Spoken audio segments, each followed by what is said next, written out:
This is a story from 2 years ago when I stayed at an old inn while vacationing in Solo, Indonesia. The room I stayed in had a fairly large hole for peeping from the side of my room. When I was unsure of what to do there, I tried peeping through that hole. 1 day, 2 days. I kept doing it until without realizing it became my routine while I was there. One night, I returned to the inn after visiting some tourist spots I had never visited before. I saw a woman in a thin white dress standing in front of my neighbor's room. Wow, so she's the occupant of that room. I heard that room wasn't for rent, but is she the owner's daughter? I walked past the woman as usual while she was standing in front of her room.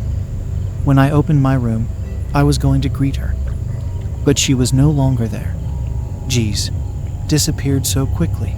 Is she a ghost? I made my own negative thoughts, so I felt stupid. No way, ghosts don't exist. I kept thinking like that and entered my room. Exactly at 2 in the morning. I couldn't sleep and decided to peep through that hole again. This isn't peeping. I'm just making sure if she's human or not. If I see something I can't ignore, let it happen. It's an accident, right? I tried to peek with a heavy heart and breath.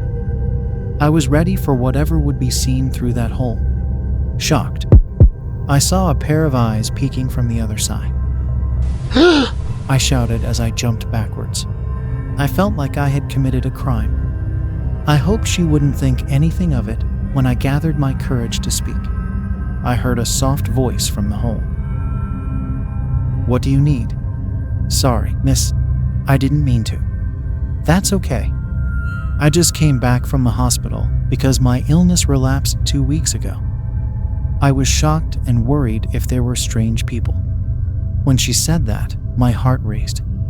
"Forgive me, miss." "Why? You didn't do anything wrong, did you?" "Sorry. Actually, I was peeking with a specific intention. I thought you were a ghost." The woman didn't respond to my words. 5 seconds later.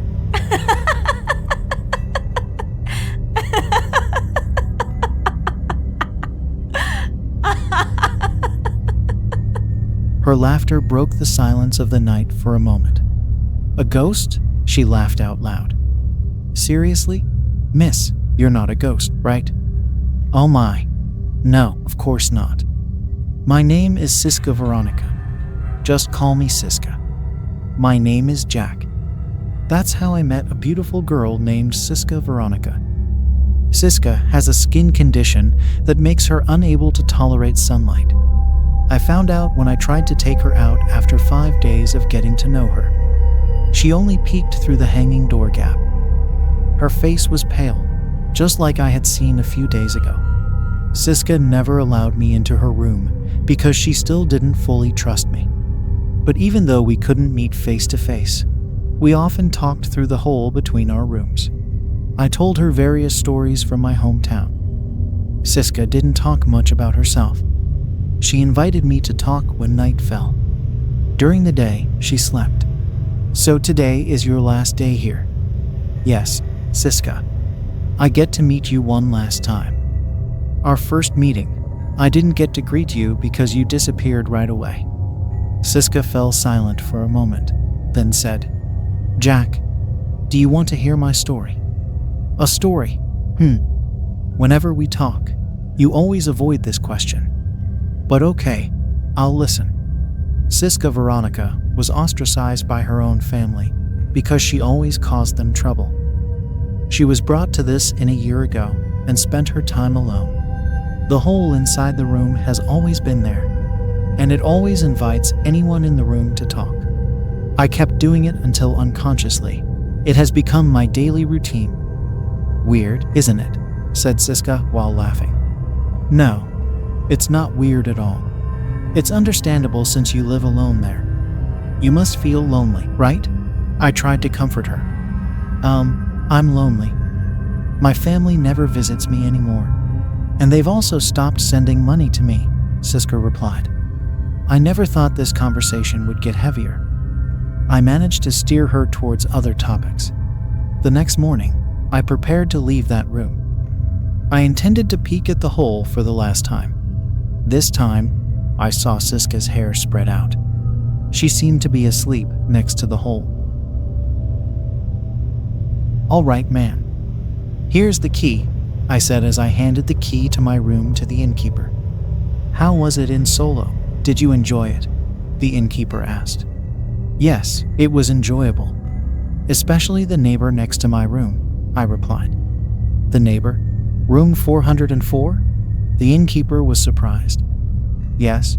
Why, ma'am?" I replied, equally surprised. "Has she returned?" "I haven't seen her for almost 3 months now," she said. "Really? I heard she can't leave the house because of her illness," I replied. From what I heard, she does suffer from some illness."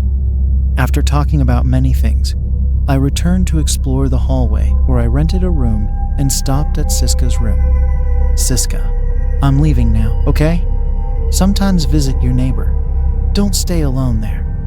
There was no response at all. She must still be asleep. As I was about to leave, her room door opened, and I heard Siska's faint voice calling me. For the first time, I dared to enter a girl's room. But as soon as I entered, a foul smell hit my nose. I felt uneasy, and I worried about Siska. I walked through the messy room and my eyes widened. Cold sweat started to trickle down. No. Yes, I saw a girl who had already decayed, slumped near the hole. Her skin was blistered. Her face was damaged and covered in maggots. Was she Siska? Then who was talking to me all this time? The foul smell should have come through the hole, but all I smelled was a strong perfume. I realized that this room had an automatic air freshener installed, and it had stopped working since 3 months ago. Siska must have been lonely. Even after she died, she intended to talk to anyone in that room. Siska's body was taken to the hospital. Siska had passed away 3 months ago. That's why the innkeeper never saw her again. I kept the fact that I talked to Siska hidden. They probably wouldn't believe it. So, if you visit that place, talk to her while staying there.